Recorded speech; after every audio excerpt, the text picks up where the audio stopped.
Here we are, on location, in beautiful Carbondale, Illinois. This is Horticulturecast, with Lords of the Trident theme song. Hey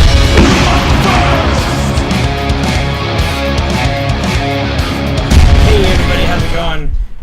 We are the Lords of the Trident, plus some extra people here on location in beautiful, sunny, fantastic Carbondale, Illinois, surrounded by foliage and foliage. And foliage. Foliage. Lots of foil. Lots of foils everywhere. And yeah. This is the house of Shimada, the house that Aki built with his bare hands at the age of only 3. This entire wonderful structure was constructed by Aki mentally, telepathically, I think, right? Being a liberal with our history, but yeah. Yeah, exactly. That's more or less how it went down. So you all know It took him until he was 5. He started when he was 3. It took some time. I mean, attention span, 3-year-olds. So you all know who we are, but let's introduce our special guest today. Number 1. I'm Bob. That's Bob. Number 2. Apparently I'm Riker. You're Riker. And number 3. Tom. We're expanding the band. He's aux percussion, saxophone, Sousaphone. I want to be skin trombone. Yeah. So we just played Carbondale last night. We were coming from on location here because we didn't have enough time to get together to do a podcast for April, and it is now May 5th. It is Cinco de Mayo. Cinco de Quattro. Yeah. Happy Spanish independence for everybody. We fought off the French army. Everything's good, and we're here. Are they going to be like Happy Pinata Day? Happy Pinata Day, everyone. Hey, podcast question of the week. What's your favorite type of pinata? Pikachu, Donkey, or Godzilla? Email us, lordsofthetrident@gmail.com. Or if you have another pinata that you think is better than a Pikachu pinata, don't email me because you're wrong. So, bonus question, does anyone know what kind of pinata Ty had at his wedding? Oh, yeah. So if you were at my wedding, and also watching this, that's a little weird, but if you can, bonus question. Just go ahead and email us and let me know if you know that, which, don't do that. It's weird. You had some great footage of me with a blindfold in the backyard swinging at that pinata we had, and I completely missed and just cracked your fucking parkour thing and it rattled my hand so hard. Oh my god! I had to drop the stick and everything. It was so great. Just full on miss. Yeah, we love pinatas. Heidi and I love doing pinatas, and especially like putting weird things in the pinata. Just because you expect candy and then something. So like at our wedding, we had a pinata where the lower part of the pinata, the thing that would fall out first. No. Oh. The lower part of the pinata that would fall out first was like ring pops. Right, so it looked normal, and then the top of the pinata was lottery tickets that would sort of float down, and in between the ring pops and the lottery tickets, we put a gross of super bouncy balls. So the pinata, started to crack, and you started seeing candy come out, and then it cracked. It was like balls went everywhere, and then there was lottery tickets floating down, and people were running to get the lottery tickets, like falling over the bouncy balls everywhere. It was so great. So many lawsuits. And then he got sued. Yeah. I thought there were condoms in there too. No. There were no condoms. No, do you really think Heidi would allow me to put condoms in a Parenthood, pinata? Oh, Planned Parenthood themed. I would have put centipedes in there, but I mean, centipedes. No. I'm gonna get candy. Oh my god! Why? Nothing is right in the world. So the reason we haven't done, we didn't get a chance to do a podcast in April is because we've been super busy, like with the end of the album mixing and especially doing music videos. Over the past week or 2 weeks, we've shot footage for 3 music videos. Yeah, we did a bunch of shooting and a bunch of stuff. So that's been all the stuff in our free time. We had to move all the couches and set up the green screen and do all that sort of stuff. So that's what we've been up to recently. So this one's a little late. This is podcast number 20. Oh. I can't believe we've done so many. Which means that in 4 months we will have been doing these podcasts for 2 years. That's crazy. Which is nuts. Thanks to all of your support on Patreon. Thank you very much. Thank you very much. I'd say we were also busy, like in the last few days, making new shirts, which two people here. Oh, yep. You wanna model it off? You wanna? Oh, yes, there we are. I wanna give out a shout out to Dan. You're the one that really got me told me about when I was younger, and also got me hooked on Castlevania Symphony of the Night. Mm-hmm. And I even bought a PlayStation 2 at one point, and that game off of eBay just to play through it. It's a classic for sure. It's an amazing phenomenal game. Second best Castlevania game ever. Oh wait, okay, then what? What's the best? What's one? Simon's Quest. Okay, fine, fair enough. Yeah. The interesting thing for Castlevania fans is that there is a new game by the creator of Castlevania coming out very soon. I backed it. Probably 3 years ago at this point, and it's just like they just sent out the survey. And it's coming out. It's called Bloodstained Ritual of the Night. It's not starring. Yeah. It's not starring any sort of like Castlevania characters because I guess Konami still has the. Because they're all dead.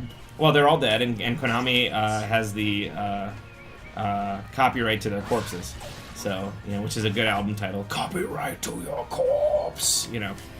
But so they're making it. It's going to be basically essentially Symphony of the Night, but like for modern gaming. So I feel like there's a lot of games that have really kind of tried to bring back that magic that you got from like Super Metroid and Symphony of the Night. Mm-hmm. I've noticed on Steam, for exple, there's one called it's like something Night. Shovel Knight. Well, Hollow Knight. Hollow Knight's what I'm thinking of. Yeah. But I feel like there's just a lot of games that have tried to kind of go back to just to having like 2D vast dungeons or worlds with lots of little save points and bosses and whatnot. Mm-hmm. I feel like it's a winning formula. And the backtracking. Yes, and the backtracking to like sometimes you get like a new item or whatnot that lets you Oh shit, I gotta go over here uncover a new area in an old place. Yeah. For the record, Alucard from Symphony of the Night had nothing to do with my Baron costume. I want to state this unequivocally. Let me be clear. Let me be clear. He did not have anything to do. So besides shooting music videos, making T-shirts, and being just generally busy, we also did a acoustic show at So Sonic in Madison, which was really fun. They they kind of throw together this. I think it's once a month. They throw together this like sort of very limited seating available. Very intimate sort of show, and they usually do more like towards acoustic singer-songwriter kind of stuff. And somebody got a hold of us and said, "Hey, you guys, we heard you guys do acoustic. Do you want to go do an acoustic show?" And we're like, "Yeah." They recorded and videoed the entire show, and I'm working on getting my hands on the whole show to post for Patreon backers as part of our kind of like unofficial bootleg system sort of a thing. So this one will be fun to be like a full show bootleg with video and multi-camera video. But yeah, what did you guys think of the acoustic show? It was really fun. It was the first one that Brett and I had ever done. Yeah. With y'all. Yeah. And we all remarked on it was really fun.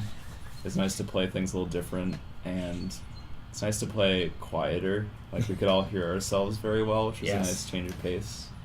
It was just like a totally different environment, and it's really chill. Lots of good people. They fed us and gave us booze. They did. Like wine and beer and all kinds of stuff. Classy booze. Yeah. Yep. Yeah. I feel like it's a really different Sonic experience when the volume overall is so much lower. Like, in addition to not having to wear earplugs, it's just it's really nice to be able to hear everything and not having to rely on like a monitor or anything, just like the room ambience. It was a kind of a special show since it's first acoustic show that we've had the whole band. I liked it. You did congas and a fish box. Fish box. Yeah. Baba Bushkas. We'll probably continue to alter that setup as we go along to see what fits the best. Yeah. So. You could adding maybe things. get something on like a hand thing where you can hit like a tambourine or something. Yeah. I think it's Babosa. Oh, Babosa. That's what it is. I'm That's sorry. what it is, Babosa. Yep, I'm sorry. That was right. Rocky Balboa. So we played Heart in the Fire, 0 Hour, Knights of Dragons Deep. That's all I got. Yep, 2 other Metal songs. Sea. Metal Sea. And Longest Journey. Longest. No. No, we didn't do Longest Journey. Journey was That gonna be our our encore. We're encore. going to do one. Yeah. Share. Fire and Sand. Fire Fire and and Sand. Sand off of the new album. Yeah. So yeah, that was, and I think that was the first time we performed Fire and Sand. No, we performed it in another acoustic show, but the first time for the full band. Yeah. Live. So that was cool. So yeah, we did that, and then the very next night, we drove to Milwaukee for the NYDM Spring Bash, the New York death metal Spring Bash. It was a big. If you guys don't know about New York death metal, you should look them up. Interesting group of guys, like very like, leather vests, sort of patched everywhere, and they sort of run doing metal shows kind of like a biker gang, where you have to you got to do enough metal shows to like earn your stripes and to get to captain or sergeant or whatever, and it's an interesting way of doing it. Did we get any points or cred for that? No, I think I have seen someone in NYDM, if they are in a band, they'll get a patch that says like vocalist or bass or something like that. So I mean, I could find you a bass patch and you could Babushka. Yeah, those I can't remember a metal show that in recent times that had so many people with what do you call them? Battle jackets. Battle jackets. When you have like the denim. Denim. You attach a bunch of Mhm. things. That was But, Sorry, go ahead. It was a strong, it was interesting, there were a lot of people from, not just out of town, but, out of the country and whatnot. I mean, there was a Mexican band. There were two Mexican bands. There were two Mexican There were bands. two Mexican It bands. was okay, wow. Yeah. I think it was Dark Sombrero. Yep, Dark Side. And then, Oh boy. Happy Cinco de Mayo, everybody. Happy Pinata Day. It was my first time playing Club Garibaldi. Yep. Garibaldi. Garibaldi. Yeah, I don't know. And actually, a fun fact, we played there the first time we played there many years ago, and Elliot was in the band, and his whole extended family came out. Yeah. And they all had chairs and tables up to the stage. Yeah, I think they moved the Yeah. table kind of close to the stage, and they all kind of sat down, around a round table, kind of like this. I think And it's they were- really funny, when we're playing and trying to get people to come up to the stage, and instead there's always people at dinner tables. Yeah. Sitting- It'd be one thing if it were outdoor bench, beer garden tables, and people were like, who, as they're playing. But instead they were circular tables Ooh, where they're I like, want that now. how was your day, dear? Yeah, and they're trying to eat there's, dinner and metal music looking. playing in the background. I want benches where people go, hoo, hoo, hoo. No, I want that. They're trying to eat dinner and looking mildly annoyed by all the racket. Yeah. I could Right see in their at face. those picnic table, beer garden tables. I could see people going this, doing this or doing this. But at the circular dinner tables, it just doesn't.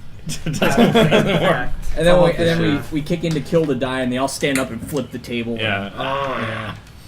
So we did that. It was good. We were the second band. We played right after Forcefield, our old friends Forcefield, and then at the end of the night we got to see Hellstar with James Rivera. He's the one that does that. Are you ready? Are you ready? Yeah. We have a lot of stories about James Rivera, mostly that he incessantly hits on Michelle, our longtime roadie and merch person, and doesn't remember who we are ever, even though we've opened for him twice now, and we go to all these different shows, and he's small. He's a small man, and I did confirm that he was wearing elevated shoes. Okay. So, Brian, I was being like, oh, he's a tiny man, he's very tiny, and Brian's like, is he smaller than me? I'm like, oh yeah, and then he shows up and they're about the same height, and I saw Brian go oh, am I a tiny man too? Dramatization may not So you have guys happened. know, just some background. I was actually curious. I had, I feel like I know a lot of obscure '80s metal, but I hadn't heard of them before, and I went to Wikipedia.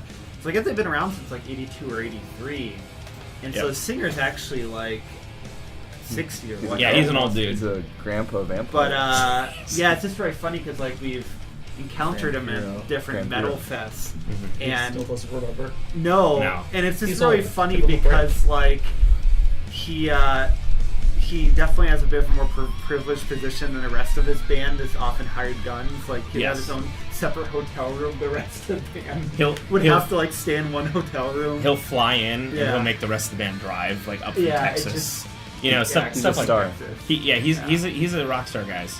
You know. Yep. So and we have and what we do is every time we go out, we never miss a chance to see James Rivera because every time we go out and see him, we inject small jokes into conversation, and he still has not picked up on this. So like, I'll go up to James Rivera, be like, James, good to see you. Be like, yes, yeah, you know, doesn't remember who I am, you know, like, oh, Lords of the Trident, remember we played with you guys like a couple times. He's, yes, you're the guitar? No, I'm the singer. Yes, of course, yes, you know, and I'll be like, so James, are you guys doing you guys aren't doing like a shorter set tonight, are you? You're doing like a long set? He's like, oh yeah, yes, normal. I'm like, okay, good. Hey, and James, just between you and me, they're paying you, okay, for playing tonight. Yes, don't worry about that. Okay, good. I just want to make sure they're not shortchanging you or anything like that. You know, and when we were on stage, and he still hasn't picked up on this at all. And Michelle does it, and Edub does it. When we were on stage at the NYDM Fest, like 2 songs before our last song, I was like, guys, I got to admit, I am more than a little excited to see James Rivera tonight. Who's more than a little excited to see him? You know, and I saw Michelle and Edub and Jonathan all like their heads like whip around like, and nobody else got it. It was so great. Oh, so great. So anyway, we played the NYDM Fest. Also, fun fact about James Rivera. When I went out to, yeah, sorry, this is James Rivera podcast now. When I went out to California with Raptor Command for the first time, I met the rest of the guys in the band, and the drummer, Sean, is the drummer for Cage, but was also the touring drummer for Hellstar for like their last tour on that year. And that was the year that they released their album Vampiro, which is a concept album where James Rivera is a vampire that no women can resist, of course. And I guess the whole tour they were calling him Grampiro.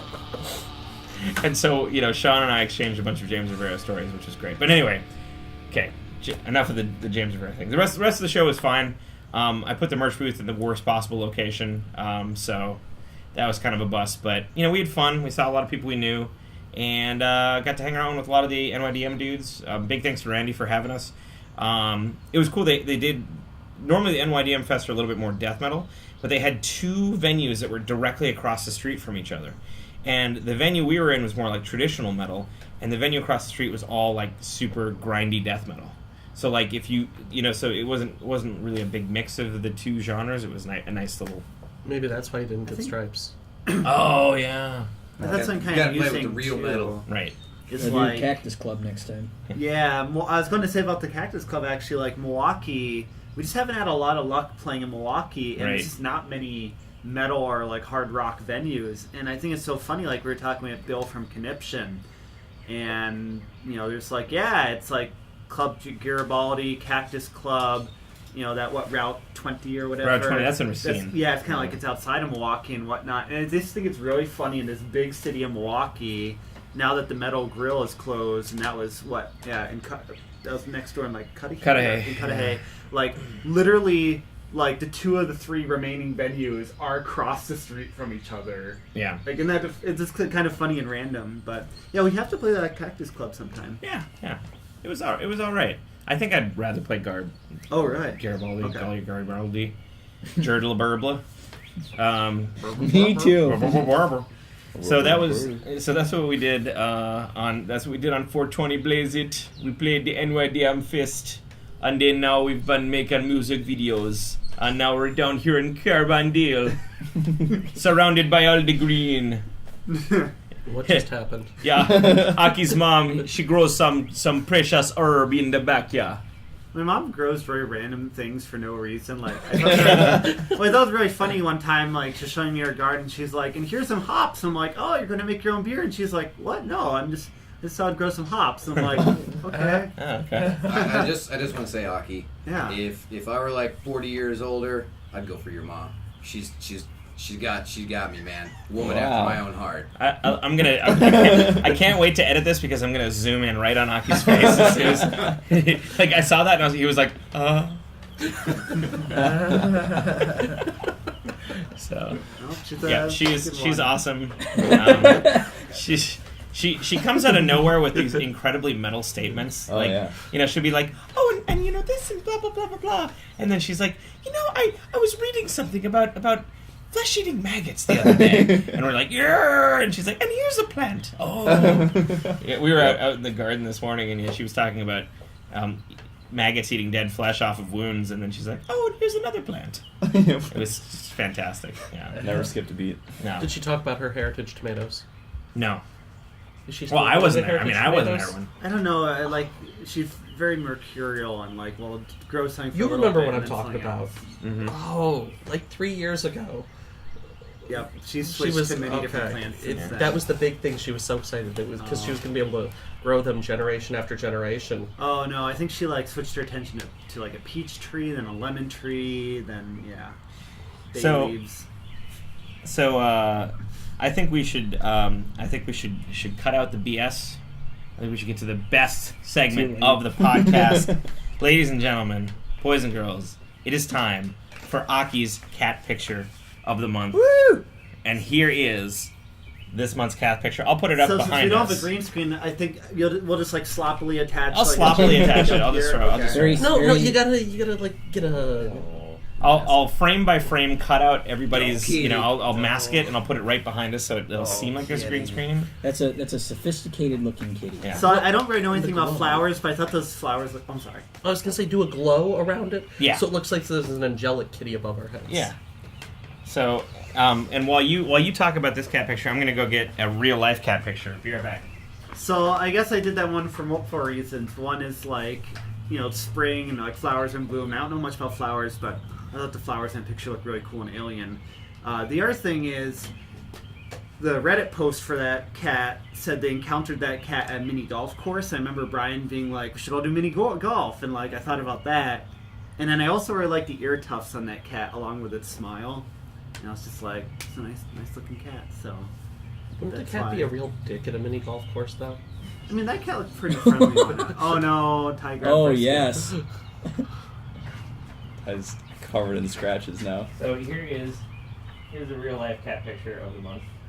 This is Brisket. I was trying to lure Brisket. Go for the neck. He's having a great time. Go for the neck. No, Brisket. Bye. There we go. We got some 4K Brisket footage. Oh, Ty. Sorry. Anyway. Were we done talking about cat pictures? Yes. He doesn't like being picked up. Oh, I was picking Brisket up earlier, and she was just fine. It's a boy cat. He was just fine. I think you were picking up butter earlier. I was picking up a cat. Anyway, so I guess I'd better not pick up any further cats. But you better do. You better, Brett.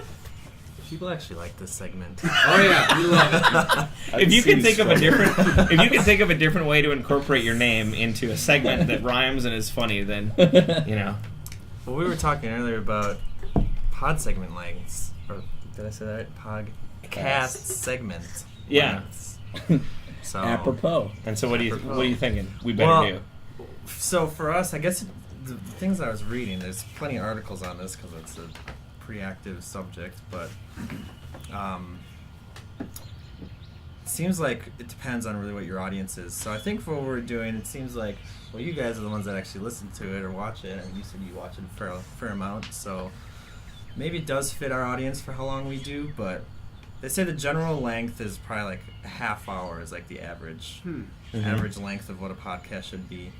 And I think a lot of it is due to like what commuter times are, and obviously we do videos, so that doesn't necessarily mean, or correlate to that because people aren't going to necessarily listen to our podcast on a commute. Driving. So, but I don't know. What are your opinions on watching it? It's good. I mean, you guys, if you had more of a focus, I feel like you could get through a lot more. Like, don't get me wrong, sitting in a circle. You guys are always drinking too. Yeah, and I'm sure that just fucking send shit down the gutter. What do you mean? So like if you focus the topics a little more, you could probably slough out a lot and get through a lot more. But it'll be you run the risk of it feeling too scripted. Right. Yeah. And people like no one wants to watch a bunch of dudes sitting around saying scripted stuff. You know, they're here for the extemporaneous activity. For the Aki moments. Yes. See, that's why I think we take and consider our audience, and I think it works because the people that are listening are like, I just want to see what these dumb assholes are gonna talk about this week, this month. I do like the idea of having like a reader question segment. Yeah. Where like maybe every time they can have like a few questions. Yep. Where we'll be like, Don K from, Boise, Idaho writes, We can just make up great names. Aki, that was the perfect lead-in. Aki, that was the perfect lead-in because we did actually get some fan questions. Joseph Brogy, right? Brogy, yes. Right. Broget. Joseph Broget from Carbondale, France. Right. So Joe Brogy sent us a bunch of questions, hoping that we could answer them on the podcast for him, and we totally will right now. And you're the only one that's actually heard the questions already. Yes. And speaking of this, if you guys do have questions for us, please do email us. We love to answer them on the podcast, and it definitely gives us something to talk about other than like, this beer's good, 7 out of 12, maybe. So, about anything at all. Anything at all. Like Bob was saying, he wanted to ask us about what underwear, which I know the ladies have been waiting for. But maybe you're too shy. You don't want to email Asian Metal directly and be like, can you cut out a fabric sample and send it through the mail, kind of a thing. I get it. I understand. So underwear is expensive.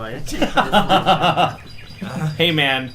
Our own damn underwear. Anything for our fans. Anything for our fans. I think we're mostly all boxer briefs here since we've all seen each other change. I think we've all been there where we're like, maybe you're upgrading to slightly better quality, like maybe micromodal boxer briefs, and then you go and you see for the first time you see like the $24.99 price tag, and you're like, really?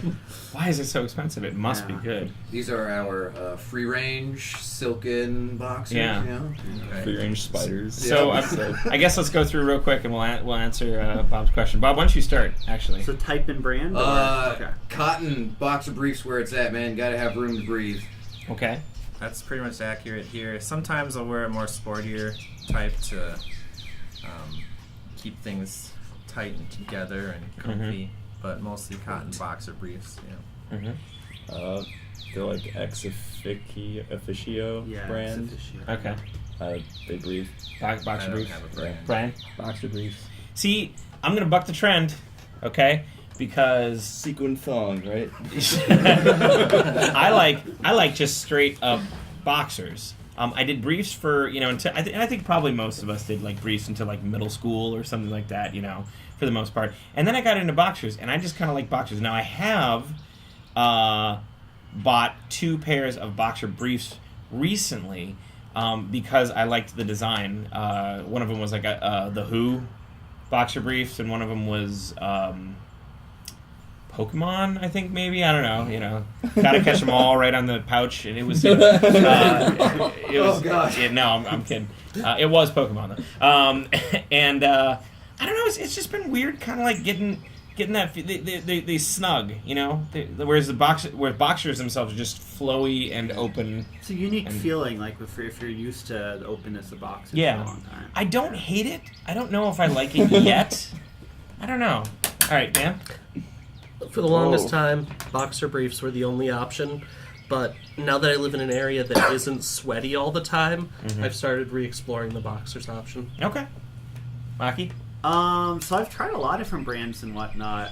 It's very funny you mentioned middle school thing. I still remember 9th grade PE. We went to that separate school building for that, kind of over where the current high school is here. And I remember just being in like the changing room and being like, seeing all these people wearing boxers, and I was still wearing like tidy whities or whatever. And then like that was the sign I needed to change and whatnot. And so I did boxers for all through college. But I feel like boxer briefs give you more support, and definitely like from what little experience I've had with the ladies, I feel like they've always preferred the looks of boxer briefs. So I will say this much: I wear boxer briefs every day, but normally when I actually like after I take a shower and I'm in my like last hour or two before I go to bed, I actually switch to boxers. And if I just find boxers way more comfortable, and like if I have a day off, like the first 2 or 3 hours I'll be awake, I'll wear boxers. I feel like everyone talks. Sorry, I'm going long here. That's fine. I feel like everyone talks about like the micromodal, and that's great and all, but I actually like the feel of cotton more. Everybody does it. It's interesting though. There's a lot of boxer briefs companies that have like tried their own special technology and whatnot. I really thought All Citizens is interesting in that they added little kind of like a mesh on the very bottom to like prevent swamp ass and like I think we've all been there where like it's important balls and whatnot. It's like but like I also really like with Saks in my package is they have like what they call keyhole technology where they actually have like a mesh pouch to each side, and I thought that's really well designed. Yeah, I think though my favorite boxer briefs, it's actually sorry, I'm going long. Make me laugh. You said Saks in my package. You should make this its own segment. So I feel passionate. I research things and I like to try different things and whatnot. But I actually really like the standard Uniqlo Supima cotton boxer briefs. They changed the fit recently, which I was a little disappointed with, but I like those a lot. Their airisms are nice too, although they ride up a bit more, but they're good for summer. Anyway, I'm going too long. Dude, you should go work. You should go work for Hanes. I think this is going to be designer. I think this is going to be a monthly segment. You know, I did Oxys Boxies. I want to say I did try Ex Officio for a while. I think they're really well designed. I don't like how high up they ride. Like some people have kind of derogatorily been like, "Oh, they're like granny panties," and I disagree there. But I really like my boxers pretty low, like low on the waist, kind of like low sitting jeans and whatnot. So I think for me, it's just one of those preference things of where my boxers or boxer briefs sit on the waist. But cool. Yeah. Anyway, underwear discussion with Asian Metal. Yeah. All right, Tom. I wear boxers actually during the work week, and then boxer briefs on the weekends or time off. Usually the boxer briefs are mildly comedic or entertaining, you know, superheroes, things like that. Oh yeah. I actually have one recently that I picked up that ties in an awkward way with Asian metal. Because it's the top of the 16 Chapel with God, and then on the other side it's actually a kitten. Oh, that's amazing. So, that's amazing. That's great. All right, so that was a little bit of a tangent, but onto the Joe Brogy questions. Number one, Fang, what is your preferred vocal microphone on stage? In the studio? When you tour, do you bring your own mic or use a house microphone? If you use a house mic, what's the worst PA system you've ever encountered while on tour? So to answer your question, my preferred on-stage microphone is the Shure SM87, Beta SM87. It is a microphone that is it's a small form factor condenser microphone, rather than your standard Shure SM58s, which are the standard mics that you see in pretty much any venue or club, which have more like a round top. This one's got more of like a kind of a flat top to it. The SM58s are a cardioid dynamic microphone, whereas the 87 is a small form factor condenser. And I bring my own microphone, and I use my own microphone whenever and wherever I can because of two reasons. A, ew, gross, ugh, God, everybody's been like, on the 58s in the venue. And if you've ever seen the inside of a 58 that a venue has used, like with the foam on the inside. Oh I god, never even thought about that. it is the worst thing. It's just full of like gross like bacteria, mold, and stuff. Maybe like there's that. like a post on the guarantee you they never WTF subreddit where it's like the inside Yes, of the... yes, and it's true. It's absolutely true. So there's that, and B, it just sounds better. It's way crisper. It's that that nice condenser sound. It's got much more high end. It cuts through so much better. It's amazing, and a lot of the sound engineers really like the sound of the SM87 rather than the 58. It's a lot brighter. And it does a lot better with like feedback and stuff like that. And because it runs on phantom power, you also bring... Yeah, and so a lot of sound engineers like it, and a lot of sound engineers don't know what the hell to do with it because it needs phantom power, which means that it's running power through the microphone cable to actually to send electrical signal to the microphone in order to power the condenser like these microphones have. And if you have a shitty old microphone cable that's been like thrown around by 100 different punk bands, it's fine for a 58 because you don't need it's fine for 58 because you don't need to be sending electrical signal through it. But if you have a condenser microphone that you're sending electrical signal through it, the second you lose that electrical signal, you get a big pop, because you suddenly lose the connection. So it'll pop and crackle if you have old microphone cables. So I bring my own microphone cable if that ever happens, which actually happened last night. They had a bad old microphone cable that somebody did this to a lot. 100 people. 100 people. 100 punk bands. And so I had to supply my own microphone cable for last night. But so that's what I use on stage. In the studio, my favorite microphone is the Neumann TLM 103.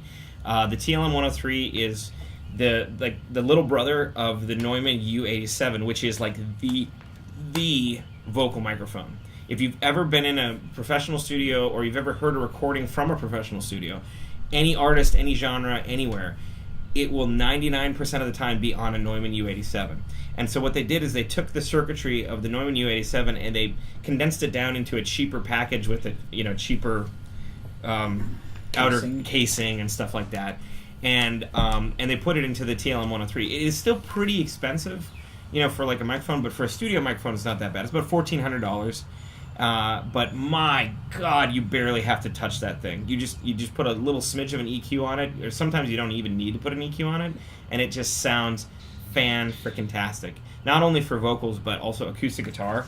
All the acoustic guitar stuff that you hear for the Patreon releases, that's all the TLM 103 with very, very, very minimal EQ and a little touch of reverb, and that's it. So it is really, really, really nice. So sometimes I do have to use like the 58s. The venue provides, there's no other recourse. They just don't know how to run the phantom power or whatever, even though it's just a button on the mixer, but whatever. Worst PA we've ever encountered. I don't know. We try to forget about those nights. There's a lot of bad PAs out there. I think... I remember Metal Shaker when they didn't really have a PA. Oh, that is... that. Okay, yeah. Yes. Aki, great call on that. Yeah. Way early in our career, we played Chicago at this place called the Metal Shaker, and it was like horrible. It was like a bar that someone had just bought and hadn't put any furniture in whatsoever. I think they had 2 taps, and the only decorations were like a couple of Judas Priest albums above the bar. Other than that, it was empty, completely empty. And they were running metal shows in there, and it closed down very shortly afterwards. But they had a 4-channel PA. Like 10-inch little speakers, and we get in, and I'm looking around, and I'm like, hey, are you guys gonna set up monitors? And the and I use this term very loosely. Sound technician said, what are those? I'm like, monitors, speaker, so we can hear ourselves singing. He's like, oh, do you need those? Oh no. And I'm like, yeah. We do. Oh, yeah, we don't have any. Cool. So, yeah. That was the worst PA system ever. Okay, Aki, this one's for you. Okay. Asian Metal. I see the purple Fender Strat made a comeback. How did you come to choose this guitar as your main instrument, and why was it absent for so long? If you could go out and buy another guitar right now, either as a backup or a primary instrument, what would you choose? Oh, okay. So... the Fender Strat's my first guitar I've ever owned. and I think I've always had some like tendonitis wrist issues, and I found for actually a time when the band first started, and it's actually heard on some of the recordings like Robot's Revenge, I had an Ibanez Prestige guitar that I'd saved up for, but I found a really wide and flat radius neck really bothered my my wrist, my forearm, so I had to sell that actually. And so I just kind of used a Fender Strat, and then I was kind of lazy. I feel like a lot of guitars, maybe we've been there at some point, but we were playing at the Crystal Corner, and I only put 2 of the latches out of the 4 on my case on, and lo and behold, one latch came loose, and the other I think was never quite worked perfectly actually, and the case opened up and the guitar fell on the ground, and I didn't realize even immediately that the neck was then fractured until like I picked it up, played a chord, and I'm like, okay, it's okay, and I did a bend, and then it just like and I was like, whoa, crap, I just broke my really kind of my only guitar and whatnot, and I ended up buying Joe, our last prior drummer's his Schecter guitar he had. I bought it off him for just a couple $100 or $250, and that's why I used that for quite a while. And I have this tendency to really procrastinate things, unfortunately, and I don't know why. I waited a really long time before getting a Warmoth replacement neck for the Fender Strat, and then you can see said Schecter guitar in the Winds of the Storm video. Yes, Mm-hmm. You can see in that one, and in Knights of Dragons Deep, I think. Yeah. And then Brian helped me. He put in the Warmoth neck for me, and now I've just been going back to playing that Fender Strat. But yeah, I've been thinking about it for a while getting another guitar. It's just been very frustrating because like most brick and mortar stores just don't have a very good selection of guitars, and I understand they're competing with online stores, and I just feel like they kind of sell to lowest common denominator. They'll have like a bunch of cheap Fenders and Squier guitars, and like they'll have like some cheaper Ibanez's and Schecters and like Gibson's and Epiphones. A lot of times they'll be poorly set up, and I even did a little field trip with Ty and my friend Kenton down to Chicago. We went to Chicago Music Exchange, it's like the largest guitar store in Chicago, and unfortunately they had very few metal guitars, and they had a lot of Gibsons and a lot of Gibsons and Fenders and whatnot. So I guess I'm a little nervous to drop a fair amount of money on a guitar that I've never played before when there's that risk of it really bothering my hands. But I mean, I feel like eventually I'm just going to have to take a chance and order one and just return it, or if it's used, resell it. For a while it's kind of set on ESP Horizon, but they've really upped the price on them, and I heard the quality's gone down, and now they don't even see ESP in the headstock. They say E2, which I don't know if I'm dropping $1,900 on a guitar. I want to say ESP and not E2 on it. Now the ESP ones, like, it's really crazy. Now the ones that say ESP on them are like $3,500. It's insane. So I don't know. I'm looking around. I'm thinking I might, because I really would like a guitar with like a Floyd Rose trem, go for maybe one of the Mexican made Charvels aren't too expensive or whatnot. But I don't know what I would go for. So anyway, sorry, really long answer. No, it's but okay. Hopefully that answers all the questions. What I will say is a little sneak preview of the Kickstarter that we're going to be coming out with soon for the new album. Is that one of the prizes, and it will be one of one, is we have Aki's original neck that he broke, that has a big crack in it. But you can purchase that along with, you get other prizes with it. But this is like going to be like for the collector of collectors. This is Aki's original neck that he learned essentially guitar on and recorded all of the albums on.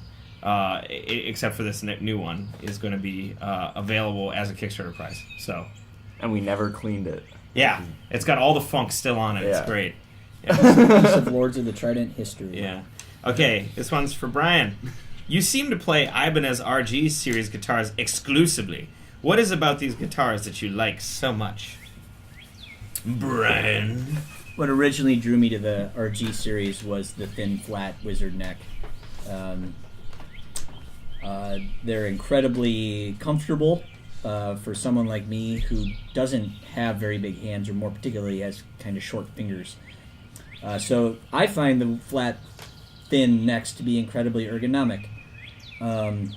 24 frets, really easy to get all the way up to those 24 frets. And just the overall look and style, it's a Strat, but kind of sharper, edgier, more streamlined. And the Floyd Roses, I guess maybe I've been a lucky one, but almost all the Floyd Roses I've had have been super solid. I can pound on them and they still stay in tune. All my favorite guitar heroes growing up all played Ibanez of some sort, the Satriani and the Paul Gilbert and the Steve Vai, and even the John Petrucci back in the day. So, I stand by them, and I will continue to use and purchase those guitars. Cool. All right. Pontifex Mortis. I've seen you use a variety of different basses while on stage, but lately you've stuck with a nice G and L. Is this going to be your main instrument now, or will we continue to see the revolving door of basses? Huh. I like reading these in a very accusatory. Yeah. I've seen you use this, but what about now? No, I don't know if I've ever used more than 2 basses ever. I think what he's referring to is that on some music videos, maybe you forgot your bass and I gave you one of my the shitty red one, the shitty old bass. So the red one is the worst piece of shit ever, and I never ever use that unless it's for like looks in like a music video for Christino. I bought a $100 bass guitar to use on like some really early recordings back in the dorms, and it was fine for that. Yep. So you know, I love if the name of the old band van is Clifford the Big Red Shit, then what should that bass be called? Some kind of little red shit. Yeah. Anyway. Little red shit vet. Yeah. Nice. Yeah. Kind you get at a secondhand shit store. The other bass I had for many years was an Ibanez as well, SR 500. It was actually the first bass I ever bought. I really liked the neck on that too. It was like really thin and fast, which was cool. It had active pickups in it, and I wasn't like a huge fan of the Bartolini pickups, and man, one day I looked down and I was like, I've got a fucking EQ on my bass, I have an EQ on my amp, I have an EQ on my preamp pedal, the other tone knobs on like my compressor. I'm like, this is too fucking much. I don't need an EQ on my bass. So, and I decided a couple of years ago to get a new bass. I've always liked the Fender Precision bass sound. Like, oh, did that die? No, one of them died. But this one's still going. All right. Go ahead. Fender P bass sound. It has like high mids I like that cut through a lot. It has your like Steve Harris type sound. The pick sound with it is awesome. A lot of notable basses in all genres use it, like, I don't know, Foo Fighters and Green Day and all that kind of stuff. So anyway, I was shopping for P basses. The old vintage ones are like actually really expensive, like $3,000 for like a 1970s precision bass. It's like, fuck that.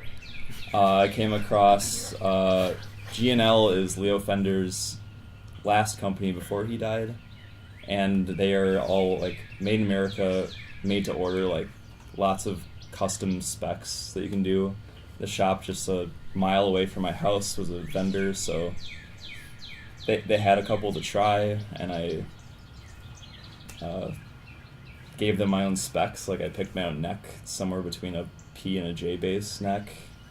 I had them put a hip shot tuner on it, so I can tune between drop C and D standard, the flick of a lever. And I eventually put the EMG GZR, the Keezer Butler pickups in them recently, because I like the like vintage growly sound. And that's still the only bass I own. It's fucking awesome. I don't think I would change a thing. I picked out my own paint because I really like red and black. So I will be using that for the foreseeable future. Doug the mixer liked it as well, tone-wise. So I'm very happy with it. I'll keep going. Cool. Yeah. All right. Herc. Oh boy. For the drum nerds. Could you give us a rundown of your kits? What are your choices in cymbal sticks, heads, etc.? I'm going to try to get this camera going while you answer that. Well, so, kind of by accident, I play exclusively Gretsch. And if you ever want to endorse me, Gretsch, I'd be happy. But I got a Gretsch Catalina Club, which is their little jazz kit. I bought it from a friend that I worked with back in college, probably close to 10 years ago now. And I loved it so much, I just continued to keep buying Gretches. So before the kit I have now, I bought their just straight up Catalinas, which is like, they come as a 5-piece with 3 rack toms and 2 floor toms and 1 kick. I played that for a while. I actually have 2 of those. Both are practice kits. But the one I play now is a Gretsch Renown, which is a step above that. They still have another couple above that as well, but it's kind of their above intermediate, like really professional kit that can take a beating, has upgraded hardware, and really just has good sound that, you know, I'm not gonna try to hurt it, but I can handle it going in, traveling around in a trailer, and it's gonna be fine. Heads I use on it, and size, it's 10, 12, 14, 16, and 22-inch bass. Heads I use Evans EC2s, clears. I used to do Remo back in the day, but once I found the EC2 heads, they're like, everybody uses them, they're great, very versatile. Cymbals are all over the map. Right now I'm kind of in a Sabian HHX phase. For Lords, I use mostly Sabian HHX. They're kind of higher quality, but also not ridiculously expensive. You can kind of beat on them a little bit. So they work well enough, and I'm not trying to get like the best sound possible out of my cymbals for this. Just something that's going to project and not sound bad. So I use 14-inch hats, a 17-inch crash, 2 18-inch crashes, an 18-inch China, a 20-inch ride, and there's a 10-inch splash and a 10 and 8-inch splash stack. The sticks I use are all Vic Firth 5A barrels. They're like the 5A sticks, but instead of the normal 5A tip, they have like a little barrel round tip on them. I just like it a little bit better. And I use DW 9000 pedals, double pedals. So I just had to go through this the other day with the a rundown, so it's like fresh in my mind. Yeah. We're also thinking about maybe you doing a like a video rundown of everybody's setup, and they can kind of talk about what they want. So if you think that'd be cool, let us know. I mean, Lords of Trident at Gmail. I think it'd be cool. Okay, so maybe we'll do that, and we'll do it like a Patreon exclusive or something. Or maybe not. Maybe we'll try to pimp out what we've got and be like, you know, I only use Vic Firth drumsticks. Vic Firth for when you want to give us money, but don't know how. So. I think it's really interesting. I was like listening to you guys. I was really imagining you all being like owners of a small hardware store or whatnot. In a different way, you'd like recommend like pipe fittings and whatnot. And I feel like it's interesting. Like, you know, Brian's like, he'll be like, well, you should do this gauge of pipe in this brand. It really works well for me in my home. And, you know, I always find I just have to do this. It's very easy to adjust the flow rate. Mm-hmm. And then, you know, Brett is more just like, oh, you got a variety of options. This works for me. But if you want this little feature on this one, this guy had a little valve coordinator thingy here. Mm-hmm. That works good. Or you can do this one. This is very popular. And then Brent is more just like, no, fuck this shit. Do this pipe. Do this gauge. That's the best one. You don't need 3 different EQs for the flow valve. You don't need that. Just do this one right here. Now, you don't have to take my word for it, but if you want a Shure microphone, there's only one. So yeah, I was imagining all 3 at like the hardware, like by the hardware store. Yeah. I gotta get better at EQing my flow valve. All right, this next question is for the entire band, and said in a very accusatory manner. What's the worst fan experience you've had during a show, e.g., spontaneous and unwanted nudity, projectile vomit onto the stage. Drunken, jealous boyfriend. What's the worst fan experience you've ever had at a show? Oh, I can start. Yeah. One of the last shows Elliot, our old guitarist, went to, saw us play. He was with some girl who I can't remember, may or may not still be dating her. I don't know. No. Okay, no. She was hammered and she was fun. But in the middle of my metal C bass solo, she started fucking with my legs. And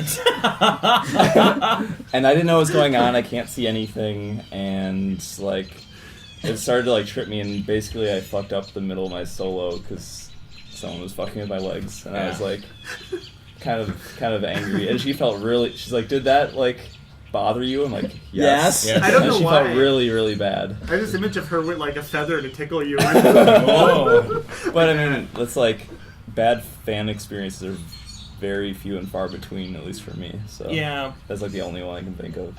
Brian, you've got one. I know you've got one. I'll say. I mean, there's been many over the years. In recent experience with this band, my last bad one was at Star Bar. With the it was the lady who kind of chain purchased all of our glow in the dark Tridents. Yep. She'd buy 2 and then go sit down and come back 10 minutes later and buy 2 more. And this kept up all night until she had bought all of our glow in the dark things. Which I'll take her money. And I forget if it was before or after we played. It was probably after. This is so good for a baby. Yeah, the North Star one. And she just, just out of nowhere, just came up and just grabbed me, grabbed my junk and everything. I'm just and this is an older lady, possibly not all there mentally, but it's just, dude, no. Yeah, don't grab junk. That sucks. So that was that wasn't great. No. The same thing happened to Brian 1, but it was at the Reptile Palace, and it was while he was playing. And it was a dude. Band. It was another band. I can't remember what the band was, but the guy got really drunk. Oh, was it Phil Pot? Yeah, it was Phil Pot or Philpo, as I like to say. Yeah, sounds understanding. Give it up for Philpo. I love those guys. They're so good. But one of the guys got really drunk and started pointing at his. He had a toga, and started pointing in his crotch region, just sort of it was I was watching him at the bar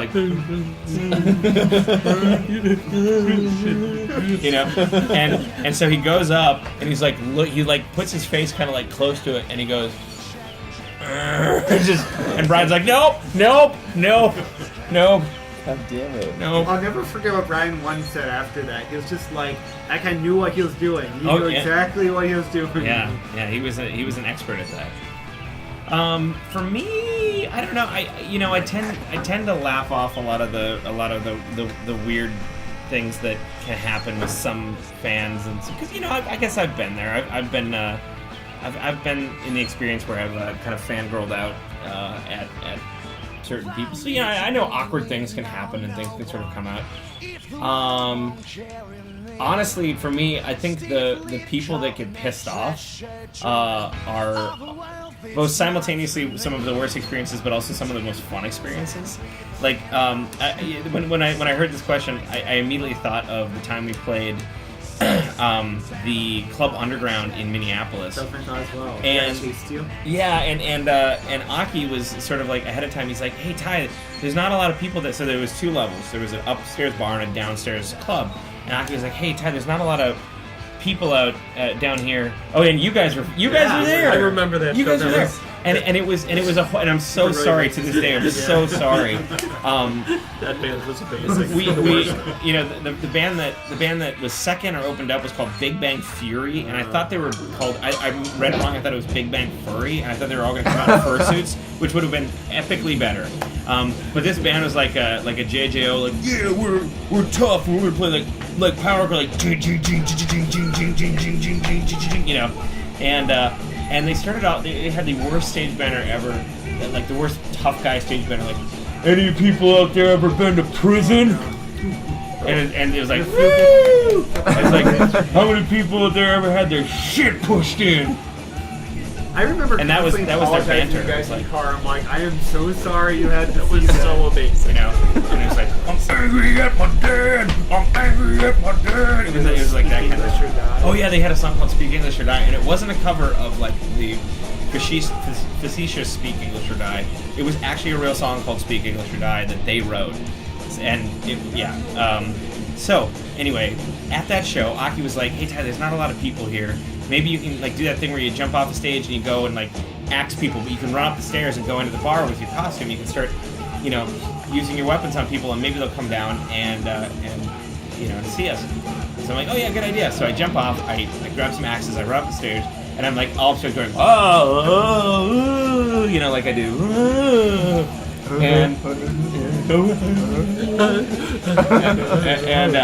and there was this group of people. It was like 3 guys and 3 girls and 2 guys, and I came up behind them and I was like, "Ooh," you know, with my axe, and one of the girls was like, "Ah," you know, and most of the time people like laugh it off, like, "Oh, look at that weirdo. I wonder what's going on. Maybe we should go check it out." But this guy had a really violent reaction. He's like, "What the fuck? Hey man, hey, you come back," you know. And I was running around the bar, kind of like, "Ha ha ha," you know. And he's like, "Hey, what the fuck?" And he starts like chasing me, like as if to try to beat me up. And so I start like running down the stairs with my axes going. He's like, "Hey, what the fuck?" And he's like running after me, like with his fist, like ready to punch. And I slide through the door, and he gets to the door, and the lady stops and is like, $5.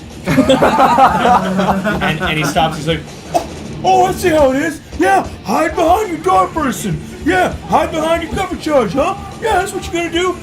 You think you're big?" And I'm running back to the stage about to sing, like, you know. You should have added in the guest list, right? Yeah, I know. Come on in.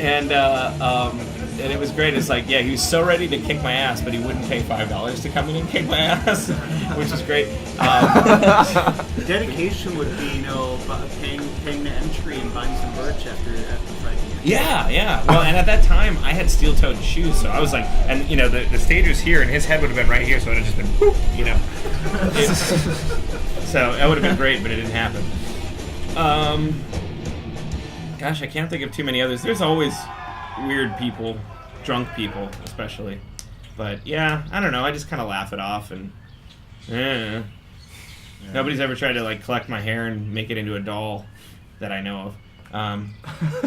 Anybody else? I started. Not really me specifically. I mean, nobody really has the opportunity to get back to the drummer. And they say you're surrounded by a fortress of batteries. Yeah, usually it's just drunk idiots just grabbing a microphone and be like, "Hi, how's this thing? Let me talk." And then it's just like feeds back, and then the sound people get pissed off, and just don't touch our stuff. Yeah. God damn it. Unless we invite you on stage, please don't come up on stage. Please, we don't want you up on stage. I have do you do one yet? No, I guess I was gonna say I think I've lucked out. Like I know unfortunately, people have tipped over drinks onto your pedal board. Yep, they do that. I somehow have lucked out and haven't had that happen yet. I think, like, honestly, we haven't had a lot of bad fan experiences. Like, I mean, honestly, probably the worst it's been, and it's not really that bad, is just someone, you know, people being really drunk and not leaving me alone and not respecting, like, personal space. Mm-hmm. You know, like, it's fine, like, shake someone's hand, but some, you know, people, when they get really drunk, they, like, really go up to your face. They're like, "Oh, amazing, how's the guitar?" And you're just like, "Thank you." You know, as an honorable mention, this would have been 2006 at Club Anything in Milwaukee. It was still Ottoman Empire at the time, and we played first, and then Epicurean from the Twin Cities played second. And for a variety of reasons, it was just a shitty night, a shitty few days. I was in a rotten mood. Bad crowd. It was in the middle of a snowstorm. Just a shitty gig, shitty night. And I'm kind of hanging out in the back. And this drunk chick comes up to me and is kind of like, "Hey, you guys weren't very good." What? You know that? Now the band that went after you, they were good. And I know my metal, and you guys gotta get better, and they're really good. And then grabs me and kisses me on the lips, and then walks away. Oh my god. Oh my! The You contract. suck! No. Wow. Wow. Did you even? And then I couldn't. I had Like, nothing. how do you respond to that? I couldn't. You can't I had even. nothing to say, so I put my shit in my car and proceeded to spend the next 3 hours driving home at 2 a.m. in the fucking snowstorm. Oh my Gotta learn what god. you can from experience. Yeah. What can you learn from that? Yep. That is a great. There's nothing to be good one. learned from that. That's a It's good just one. a thing. Okay, I think I actually think this one is a really good. This last question is a really good question, not for us, but for our special guests on the podcast. Because I think if we answer this, it would sort of taint the answer, whereas you guys have a unbiased opinion of this. The question is, if you had to recast the original Star Wars trilogy with Lords members, who would play what role? I agree, that is fair for a guess. So I'm glad we had guests in this podcast, because otherwise it'd be like, The original three, not the prequels. oh no, 4, 5, of course, 6. the Okay. good Okay. ones, the good ones. Aki, I feel like you would be well suited to give this one a go. Well, but let's ask our I'll guests think first. about it, but yeah. I know one of these, hands down, Okay. C-3PO. I was hoping you wouldn't say C-3PO. Oh, that's so good. That's so Oh, accurate. That's that so means accurate. I'm useless and I talk too much. It No. does not. No, it does You're not. not useless. You can speak like over 400 languages, including Cantonese. You can calculate statistics. yeah. Oh. If you think about it, he was the main character. Can never be mysterious and badass. Okay, all right. So Aki's C-3PO. Yep. Vader. You got some demons. Okay. You're so reserved. There's some inner turmoil going on in there. Wow. Oh, Okay. if Vader was a really soft-spoken, nice guy. And likes Yeah. animals. Hey, I just I just kind of want to take over the galaxy, huh? Well, it's that microphone. It makes everything louder and more. Yeah, I guess. Yeah. Sure. Yeah. Okay. Okay. See that. I'm feeling some Obi-Wan from Brian, too. Oh. Yeah. I will take Okay. that. Yeah, Thank that's a you. good one. I will gladly take I would that. kind of go like R2 for Ty because he's very exuberant. Very exuberant. We don't always know what he's saying. Yeah, exactly. I would be like, "Do, do, do, do, do." And Aki would be like, "Now, Ty, you can't simply do that." Yeah, and when R2 flies through the air, he goes, "Woo!" Yeah, that is pretty me. Sometimes it's a flamethrower. Yeah. Not in the originals, I guess. Well, you never know. He's going to pull something new out of somewhere. You don't know what Yeah, he's got up his sleeve. that's true. Okay. I'll take R2. I'll cram myself into a little garbage can. I don't know. I don't know if that would be. See, I was thinking Ty would be more of a Han or an Obi-Wan. He's kind of like the. I get Obi-Wan with Brian, for sure, you know. guess First, the you thing must that use the Obi-Wan- neck like this. It's a teacher. Yeah. Yeah.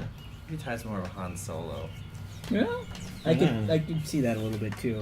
Kind of the So- go-getter and talkative one of the bunch. I always shoot first. Yeah. I don't know, Brent. I don't know, dude. I don't know. Snarlack. Can we toss it up between the twins? Like, just pick one of the two. You want to be Leia or Luke? I actually thought Chewbacca, you know. Or He does have that He sort of hirsute lumbers to go around on. and... yeah. He's the Rock. I will say this: like the first few years that I was going to your guys' show, I had no idea what the fuck you looked like, dude. Oh. Like I probably talked to you at those early shows and had no idea you were part of the band because you're always in your hood. So I could see Chewie because you don't know what the fucker looks like underneath that bear suit. Yep. Like Boba Fett. Oh, Boba Fett, yeah. Dick. But he's silent. A silent dick. But he's got a cult following, and he's secretly everyone's favorite character, it seems like. Okay. All right. Totally. Do you still have that Boba Fett mug? I think so. Okay. I think it's full of lead though. And it's like chipping, so I don't Yeah. drink anything out of it. I just store coins in it. I just remember, like, that was, like, the really cool thing for a while that you had. It was...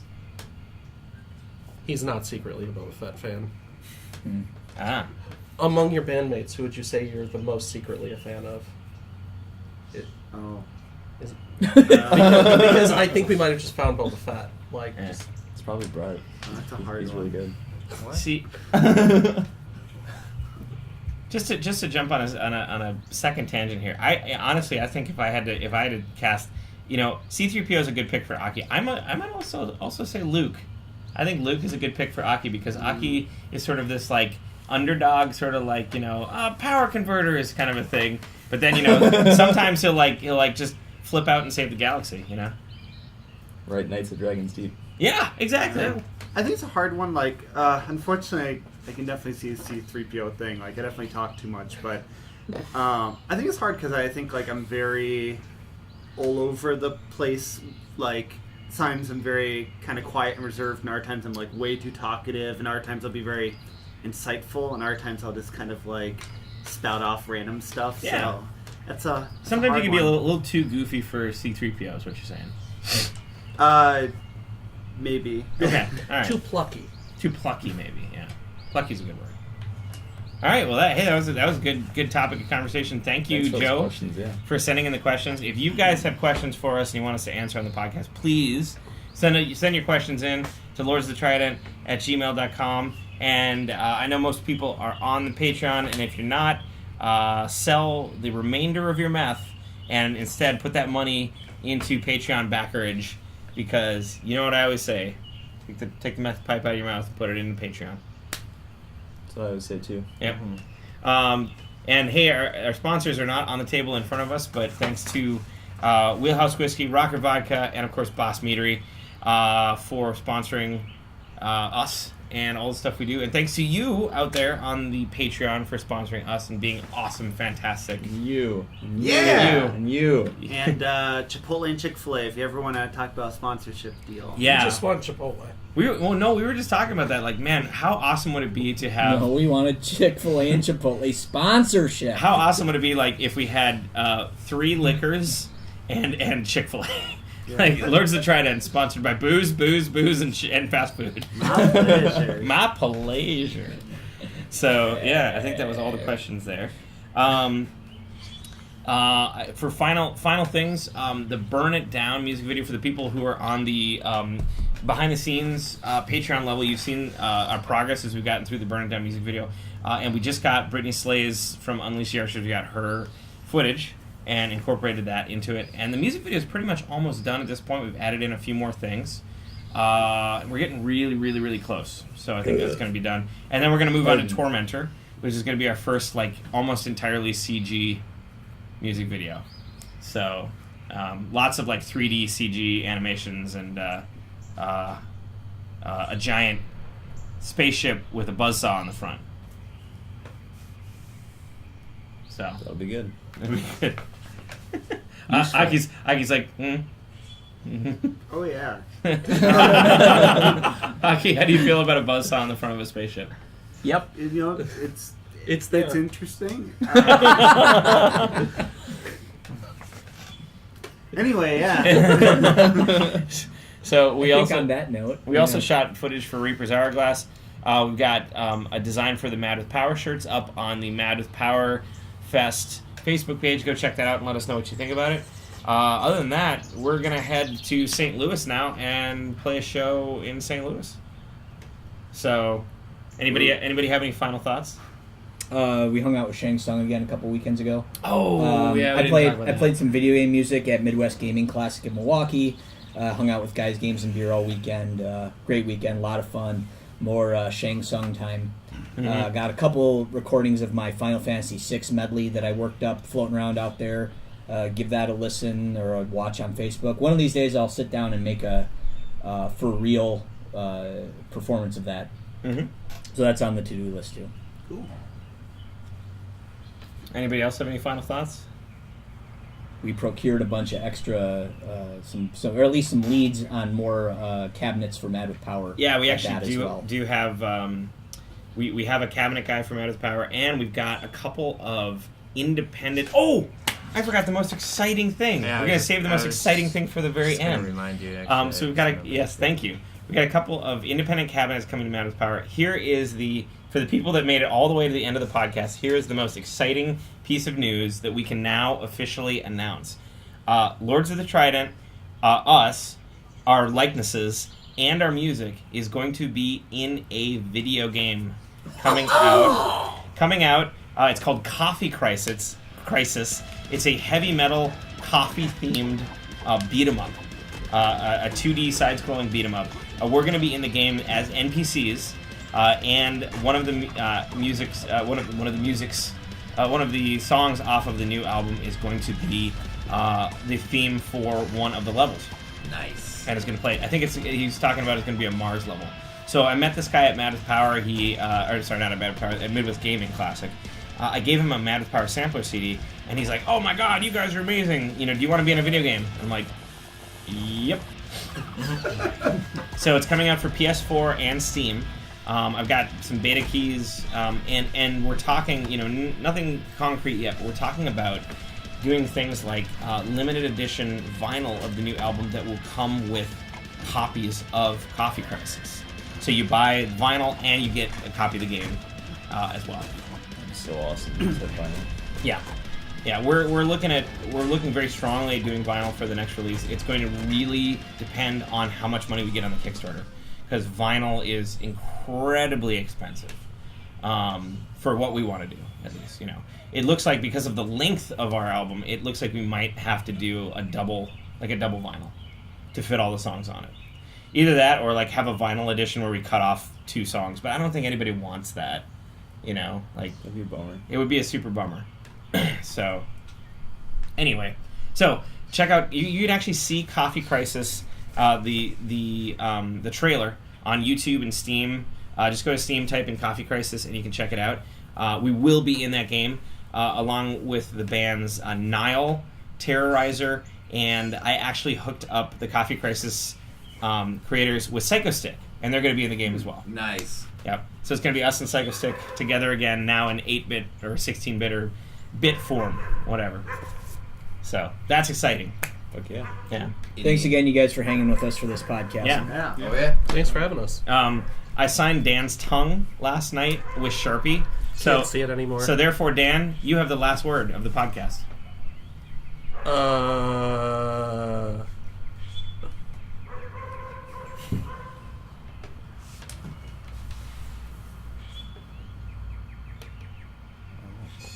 Now you have another fan story. I regret this. Good night.